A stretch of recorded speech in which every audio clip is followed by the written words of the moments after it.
కర్నూలులో జరిగిన బస్సు దుర్ఘటన మరొక ముందే పార్వతీపురం మన్యం జిల్లా పాచిపెంట మండలం రొడ్డవలస సమీపంలో ఒడిశా ఆర్టీసీ బస్సు అగ్ని ప్రమాదానికి గురైంది. డ్రైవర్ అప్రమత్తతో ప్రయాణికులు సురక్షితంగా బయటపడ్డారు. ఆంధ్ర ఒడిశా ఘాట్ రోడ్లో వెళుతున్న బస్సు ఇంజన్లో ఒక్కసారిగా పొగలు వచ్చాయి.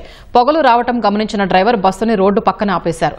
ఆ సమయంలో బస్సులో ఉన్న 5 ప్రయాణికుల్ని దింపివేశారు. డ్రైవర్ క్లీనర్ కూడా దిగిపోయారు.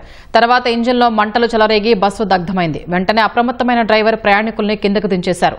బస్సు విశాఖ నుంచి జైపురం వెళ్తుండగా ఉదయం 7:45 ఈ ప్రమాదం జరిగింది. వెంటనే ఘటనాస్థలికి చేరుకున్న అగ్నిమాపక సిబ్బంది బస్సులో మంటలార్పారు. అయితే అప్పటికే చాలా వరకు దగ్ధమైంది. మన్యం జిల్లాలో బస్సు ప్రమాదంపై మంత్రి సంధ్యారాణి ఆరా తీశారు. అగ్నిమాపక వాహనాన్ని ఆమె పంపించారు. ఘటనకు గల కారణాలపై విచారణ జరిపి ప్రభుత్వానికి నివేదించాలని మంత్రి సంధ్యారాణి అధికారులను ఆదేశించారు. బస్సు ప్రమాద ఘటనపై మంత్రి అచ్చెన్నాయుడు ఎస్పీతో ఫోన్లో మాట్లాడి వివరాలు అడిగి తెలుసుకున్నారు. ప్రయాణికులకు ఎలాంటి ప్రమాదం జరగలేదని మంత్రికి ఎస్పీ వివరించారు. చూస్తుంటే ఇది బస్సు రీసెంట్ మోడల్.